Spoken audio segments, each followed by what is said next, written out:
Hey guys, it's Dr. Oubre, and I've got Aubree Steen here, my nutritionist, with me. And today we want to talk about root causes. And one of the things I frequently was wondering as I was transitioning from a conventional medical, kind of traditional doctor into functional medicine was, in functional medicine, they kept talking about root causes of problems. And if you can get down to that root cause, then you can technically reverse the disease or symptom or autoimmunity, whatever it may be.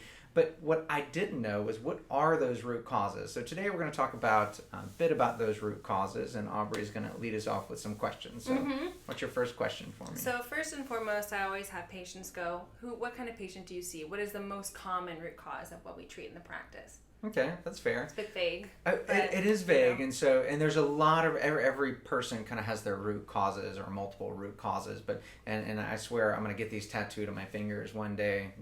Not really, Mom. I won't. But the 5 root causes that we really boil things down to are the 5 fingers. And so the first one is the gut. We typically blame a lot on whatever's going on in the gut as far as the root cause, whether it be poor digestion, not enough digestive enzymes, stomach acid, bacterial overgrowth, whatever it may be. The second finger is biological toxins. Actually, all 4 of the other fingers are toxins. This is the only kind of gut and non-toxin issue. Biological toxins involve what's going on in the gut, whether it's a Klebsiella overgrowth, which is a bacteria that lives in the bowels, or yeast or candida, some sort of biological organism that's actually making toxins. That's not that far-fetched. We frequently talk about toxins and we think of Roundup and chemicals and all the bad stuff, but bacteria and fungus make toxins in order for them to survive and thrive, right? It's survival of the fittest out there, or in there. So biological toxins are a big problem to humans. Number 3 is actually mold toxins. Now, mold toxins are technically a biological toxin, but they're so difficult to remove, difficult to identify. They get their own special category, not entirely appropriate. Number 4 is environmental chemicals. So that's the chemical industries, the plastics, the Roundups, the Teflons, the God knows what all the chemicals that are in our environment. Right, and also all the food additive chemicals, right? Food additives. The coloring, the preservatives, the flavorings, things that make food stay shelf stable, things like that. And then number 5 is heavy metals. So that's the leads, the mercuries, the arsenics, all the gadoliniums and things that we're exposed to on a daily basis. So those are the 5 main root causes. There's a lot more as you dive into each category, though. Yeah, cool. And we usually see that every patient has one or more of these fingers, I feel like, involved. Always the gut, first and foremost, though. I was going to say, that's actually kind of the order we treat, is you cannot get out any of the other toxins very well or very efficiently without treating the gut. And if you treat the gut, you're treating the biological toxins. Then you go after the other toxins. Right. I think the biggest mistake is when patients come in here and they've heard detox, get toxins out, everything like that. If you don't have an intact gut, you will retox or retoxify and get sicker. And I think that's kind of crucial for everyone to know, that no matter who you are, even if you have no GI symptoms, sometimes those are the worst cases, you have to fix the gut first. Absolutely. One of our favorite things to see is actually, as we repair the gut, you actually start to see the natural detox processes of the body get stressed, because once the gut is working, once you've got an exit for detox products to actually get out of the body, then the liver actually speeds up and starts detoxifying more powerfully. I love it. Perfect. And so how long when patients come in, I know we've seen kind of like a wide range of time they've been suffering with this. How long have patients been suffering with these conditions before they actually come to a functional medical doctor? That's a good question. Too long is usually the answer. Unfortunately, many of the people that come to see us have already seen 8, 9, 10 doctors. We saw a new patient this week that, gosh, she was probably over 10 doctors she had seen. And kind of the medical merry-go-round, we call it. And so normally now, the complicated patients that we get, they've been sick and been tossed around for a good 3 to 5 years. It's pretty rare to catch someone sooner than that right now. We're trying to get that message out, so stop suffering, seek a functional medicine doctor before you reach the 5-year mark. Whether that's us or someone else, go to ifm.org. There's a Find a Practitioner button. Just to plug us a little bit more, we can see you anywhere in the world right now because of COVID. We can do our medicine online via Zoom without your first visit in person, which we used to require before COVID. Yeah, which is great. And I feel like a lot of those patients too, even if you feel like nothing is wrong, I think people are scared to come in because they're like, what if I find there's A, B, C, and D? You're just going to tell me all these things that are wrong with me. But I feel like we don't look at it that way. Right. We go, how can we make you live optimally and vitally and kind of as, like, you know, increase longevity, but your quality of life, right? Because inevitably, if you don't feel bad right now and you have a bunch of issues going on, then it's going to affect your entire life and the way that, you know, you move forward. I agree. We really don't market a ton to the well population, but the truth is the well population has heart attacks and strokes and all that, and they were well before that, and then they had that heart attack. So if you never do that deeper dive, looking at your inflammatory markers and things like that, then you don't even know that you've got a problem brewing until that problem hits. I was a prime example of that. You laughed at me last video because my CRP, my inflammatory markers were really high. I was destined to have that early heart attack if I didn't make any changes. And so, yes, the well population needs to get evaluated also by a functional medicine doctor in order to find out what are those inflammatory markers that are happening, because it's ultimately all about preventive medicine, of course. Why wait until you're sick to prevent that illness, right? So that's why we eat healthy, that's why we exercise, that's why we take care of our bodies, even if you do feel well, to prevent that. Kind of like that patient that we had recently who said, I couldn't fathom feeling better, and I feel better. And we're just getting started. And, you know, that's someone who's like, I don't really think I need help. I don't think I need to go anywhere. But then you still can feel better. If you don't think that you can feel better, I promise you, you can. Promise. So for those patients that we talked about like in the medical merry-go-round, how long do you think patients have been suffering? I mean, well, wait, to answer that. How long, or let me rewind. Why do you think conventional medical doctors missed some of their root causes? That's a good question. We're just not taught it in traditional medical school. We go through medical school and we are really good at name it, blame it, tame it is kind of the paradigm that's we say in functional medicine. So conventional medicine is really good at naming your disease or symptoms or whatever. Then once they name it, then they blame it. Hey, oh, all your symptoms are because of this name. Then once they have that name, then they have the appropriate treatment or the appropriate drug for that name. And so functional medicine goes even further and says, well, yes, this is the symptoms that's causing the name, but let's actually go a little bit further and say, well, what is the root cause that caused those symptoms, that caused the name, that caused you to be on that drug? And so it's just not something we're taught. It's not that conventional doctors or traditional medicine doctors don't care. Right. It's that if you're never taught, you don't know what you don't know. Right. So that's been one of the fascinating things I've really enjoyed about getting into functional medicine is that with gut health and mold, and we've seen any issue cause any symptom, and we keep getting new and incredible things that, well, I've never seen that reversed before, but turns out if we make the human healthy, that symptom disease goes away, and we don't know the magic behind it. Right. We just believe in the magic of the human body's ability to heal, and if you make the body healthy, those things go away. Right. I agree, 100%. Okay, so you know how we're talking about the patients in the medical merry-go-round. I kind of understand that when you go to like a gastroenterologist and they're like, you have inflammatory bowel disease, right? Mm-hmm. And they send you a packet and you go home. How is our approach different from that kind of diagnosis? So our approach, of course, we would work with the GI doctor, we would work with the primary care doctor, whoever else we need to work with. And in that scenario, once you have a diagnosis of inflammatory bowel disorder, usually by the time your symptoms are bad enough that you've made it to the GI doctor, you actually may need medications. And we would agree with whatever the GI doctor would put you on. But the idea is we'd go further beneath the surface to look at how is the gut health, those 5 causes, right? We'd start investigating those 5 causes, start treating those 5 causes, and eventually you just wouldn't need the medication any longer. And of course we would work with the GI doctor to do that, although sometimes we step on toes as we're coming off of medications. But no doctor will argue with you. If you stop a medication and have no symptom, there's nothing, no one will stop you from doing that. They may not understand the functional medicine principles of why you got that way. We may not even understand how you got that way. We just got your body healthy and it resolved. There's a common thing in from conventional doctors, and I was the same way, that if they look at something that a holistic doctor does, like, oh, that's not studied, that's not founded, and that's they disprove it just from shooting from the hip. And if there's one thing I've learned, is that just because you don't know about something doesn't mean it doesn't exist. Right. So, for instance, celiac or gluten sensitivity is kind of a hot topic, a fad diet, some people would say. There are thousands of articles on non-celiac gluten sensitivity.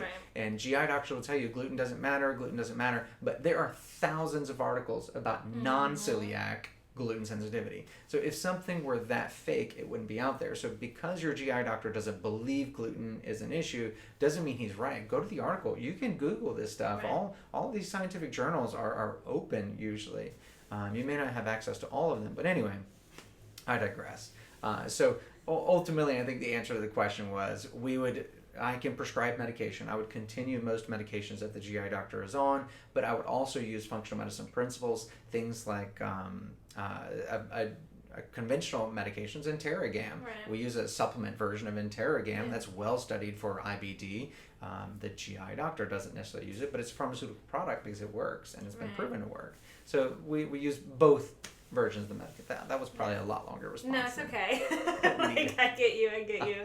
I think also at the same time we restore the root, we restore the function of what may have, fallen off, right? So digestion, kind of proper nutrition, but teaching the body. I think people don't realize that the body can remember how to function again. They think that it's broken, right? Once it gets to an IBD state, right? That's like, what can I do? I'm kind of, SOL. So I think the good thing is that we go in there and we help restore it and we help the body remember. We're like, it's okay. You know how to do this. It just needs a jump start, like cables to a car. Right. One of the things I want you to talk about is we're a big believer in you got to fix the first domino in order to fix the second domino, third and fourth domino. And one of the things you've really brought to my attention is digestion is one of the most crucial parts, because if you don't digest, none of the rest works. So what's your take on how the digestive process is one of the root causes? It's inevitably the number one thing that people miss. You have to think about it. I know that. Including me. Yay! That's what she reminds me. I remind all the time. But if you think about it, from our mouth to our anus, basically, it's the only way to absorb nutrients that our body needs to function. It goes through that tube, right? It goes through a thin cellular lining, and that's how we absorb it. It's our bacteria that break it down, right? And our gut function that helps absorb those nutrients. But it's actually a north to south process, right? So you're thinking of, it starts with sight, smell, and taste, right? It starts with eating hygiene, and then it goes down to your stomach, your upper GI, lower GI. Stop! You said that so fast. I'm sorry. No. Okay. I particularly have been paying attention to that lately. Sight. What did you say? Sight, smell, and taste. And I'm totally guilty of this. Sometimes I don't even heat up my food. I just eat it cold because I'm in a rush. If you don't heat it up, you don't have the chance to smell it, because let's face it, cold food doesn't really have that much of a smell. But that whole process of cooking your food releases that aroma and believe it, that's starting your digestive process. It does. That's why there's scents to help increase, salivary flow, to help actually increase your digestion. It's why when you smell food, like at your mom's house or someone's house, when it smells good and your stomach rumbles, your brain has this sensory kind of objective, and it tells you, I'm ready to eat, right? But you also have to have a mind connection with what you're doing. It's mindfulness, right?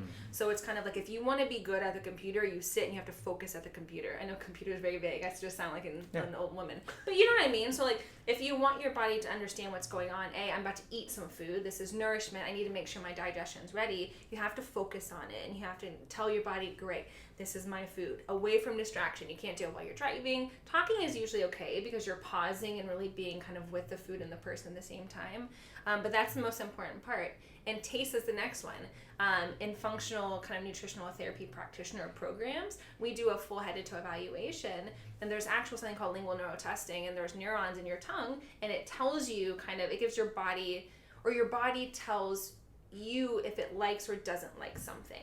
Correct. But it also can use it to kind of trigger different domino cascades, right? So if you chew for 30 seconds, you start to produce salivary amylase, which is an enzyme that breaks down carbohydrates, right? The longer you chew, the more brain signaling happens from your brain to your pancreas and to your stomach, your gallbladder, your liver. It starts to start that entire digestive cascade.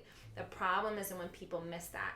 If you miss anything up here, you can have a whole negative kind of reaction here below. Constipation, bloating, hiccuping, burping, inflammation even.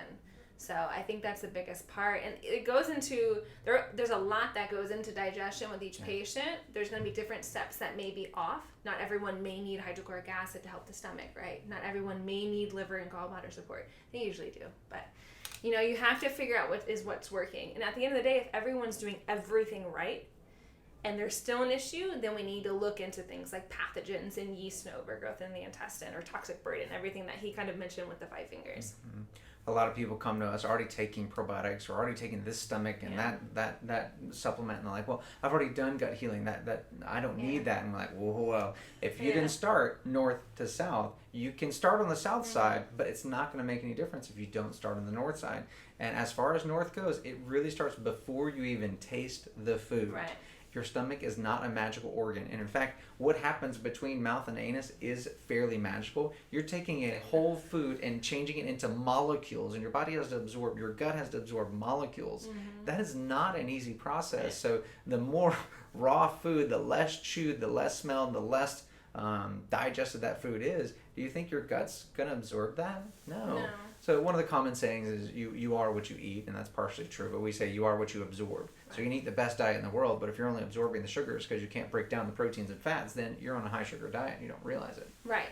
And sometimes it's more than just eating hygiene, right? If you have it all taken care of, but you have other stressors in your body, or if you're living in a chronically stressed state, or if you're not caring about your sleep as well, all these other factors can affect digestion. So it's a multifactorial approach of what we do for digestion for patients. But I've been to conferences, and some of the biggest ones, and the speakers looking at PhDs and MDs and people who are specialists in the field and telling all of them, you all missed digestion, you all missed this part, and you all need to go back. And have people who are specialists in their field for decades hear that. You know, it's a little shocking, but that's why we start first. That's right. So, needless to say, to get back on topic, I know, sorry, guys. Digestion is one of the main root causes. It's the thumb. Remember, we have an opposable thumb in order to touch the other fingers. Without your gut, you cannot touch the other fingers, right? Like trying to get them to touch each other is kind of hard. That's why you have the gut. Oh, that was good. Well, that's the whole point of the thumb. I thought because you need them. Well, you need them all. Yeah, that's true. I guess you need them all. So it differentiates us from a lot of animals is the opposable thumb, right? So I kind of want to ask you more about, so what we see is, you know, the toxin bucket. So that 5 fingers, the more full your toxin bucket is, the more issues there are, right? So I kind of want to get into when someone has, you know, a small amount or a large amount of toxins, how does that affect their sensitivity to issues, right? So let's say if I had mold toxicity, heavy metals, bacterial overgrowth, now I'm almost to the top of that toxin bucket, I'm more sensitive for one thing to kind of push me over the edge. Does that make sense? Yeah, I think you did a great explanation just right there. So I'll say kind of the same thing again. We all have our ability to hold on to toxins. Right. Whatever the liver can't clear in that moment, it's gonna store away into usually a fatty tissue. So whether it be your adipose tissue, your fat tissue, or other fatty organs like your brain. Your brain is one of the fattiest organs. It's gonna store anything that it can't handle. And so we see it all the time where people's toxin buckets, as we say, are full of the fingers, whichever one it may be, and it may not be an overwhelming amount of any one thing. It may not be Roundup toxicity or mercury toxicity. Maybe a little bit of mold, a little bit of candida, a little bit of Roundup, a little bit of mercury. All that mixes together and makes a terrible synergistic effect on the body. So that's what we talk about with the toxin bucket is full, and when it's full, it's overflowing, and once it's overflowing, then it's causing symptoms.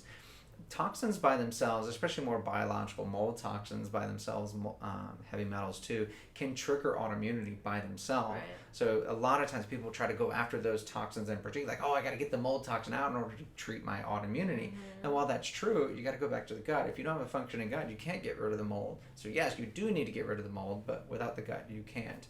So really, to go back, you got to fix the gut, and then you can start reducing the toxic burden that's in the gut, in the bucket. We look at the toxin bucket as if I had a diagram, we would draw it, right? Our nurse practitioner has the most cute, beautiful little drawing.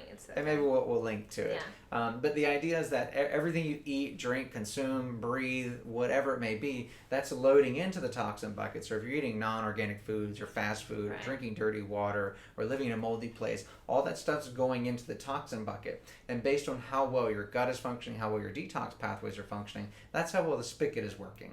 So if you got a big old water hose for a spigot, then you can put as many toxins as you want to. Some people are genetically blessed that they can do that. They can smoke and drink and still live to their 90s somehow, and we don't know how. That's incredible. Others, like us, can't do that and live to their 90s. So it's all about that spigot. We will live to our 90s. Well, hopefully, but not drinking and smoking. I was like, hold on. So it's all about that spigot. So as you improve your gut function, you actually enlarge the spigot in order to dump more toxins out faster. Not that you should be adding more toxins in. We call that retoxing at the same time you're detoxing. But ideally, we're focusing on opening up that spigot so that you can drain your bucket. You can reduce your toxins faster than you can get them, because we live in an industrialized society now. There's no way to avoid all toxins. That is silly. The trick is to avoid as many of them as you can, that you can control, so your body doesn't have as much of a burden, because it's not only got to detoxify the ongoing burden that's coming in, it's got to catch up on your backlog. And that takes years. It's taking me years. Yeah, and I think patients get very overwhelmed when they're like, you want me to change my water, and you want me to change the food I'm eating, and you want me to change my makeup and all these different things. But it's kind of, we go back to toxin bucket. You have all these toxins in makeup, being an industrialized society, in your hair care products, in your food, right? In your water supply, in your air. And so what we do, the reason why we touch on all bases is because, right, if you knock a little bit of that off at least, you can drastically reduce that load in your toxic bucket, giving you more room to be healthier and fix the other issues in your body. My next question was to talk about how do we address those toxins, but it's kind of in that way where we address all different aspects of life. Right? Well, I have a couple of things I want to add to that. Yes, and nowadays we can test these things. So many times before you'd say, oh, you're toxic. Then you can test your toxic burden. Sorry, there's a garbage truck outside. So you can test your toxic burden as far as how much you have inside you, what's coming out of you. Number two is you don't have to clean up your environment. If you don't, you're just going to end up buying more supplements and vitamin infusions from us, and we like that. Kidding aside, that's one of the goals is there's no use in speeding up your detox pathways if you're just retoxing as fast as you're detoxing. So we really focus on the big key things first. We'll help guide you because you can spend infinite amounts of money trying to clean up your environment. So we help you narrow down like, well, these are the big ticket items you need to go for first. Then we can maybe spread those finances out as far as getting whole home water filter, whatever it may be. We can help you do that. But I'd say the one thing that was surprising to me was that you can actually test your toxic burden, this toxic bucket. We can now get you an actual answer of how much you have inside you. And that's a game changer because it's no longer saying, oh, take these detox supplements. It's a, hey, there's your toxic burden. Take these detox supplements. Let's check it again in 3 months, 6 months. Let's see how far it's gone down. And that can determine how long you'll need to be on there. Or, wow, that one didn't drop at all. It actually went up. So time to fess up. Right? Well, kind of like when we see patients with kind of acute exposures to a chemical in the environment or something like that, drastically jump the test within a day. It's wild. And so I think what we do is we help reduce the big triggers first, the big, environmental toxins. Let's say if you get an environmental toxin test like the GPL tox and it's outlandish, we're going to help knock that down. But what we're also going to do is going to put you on a route so you don't accumulate toxins faster, and so you're on this kind of ongoing natural cleansing process and avoiding toxins as much as possible. So we hit it from both ends, which I think is really nice. But what else? That's it. All right. Honestly. So I think I just wanted to touch base because we have a lot of patients asking more of like the root causes and things like that. And inevitably we kind of speak to, well, we see everything. We've had cancer patients, chronic illness patients, autoimmunity, mycotoxin, even well patients. The who best think they're already well. Right, who think they're fantastic, and they are fantastic, and they just find out they have metals and inflammation, all kinds of older arteries. You know who you are if you're watching this video. And then the well ones who even just go, great, I look better, I feel better now. They didn't think that their skin could get better, that their energy could get better than it does. And I think that's the big thing is that we do see everybody. And I think regardless, because we live in this industrialized society, you will always have something to work on. But to preface that, I know there's a lot of people talking to all you guys, from blogs or Instagram or something like that, making you feel like consistently self-conscious about what you're doing and what toxins are around you. But I think we just want you to know that inevitably you just have to do the best that you can, because we're not going to be in some secluded island with no toxins, right? We're not going to have 100% organic food. We don't have complete control over our life. But the one thing we do have complete control over is what we put in our body. So as long as you are doing the best of what you can with that and working with us, inevitably you'll be healthier, without a doubt. What a perfect ending. Great. And with that, we're done. Okay. Thanks for watching, guys. Bye.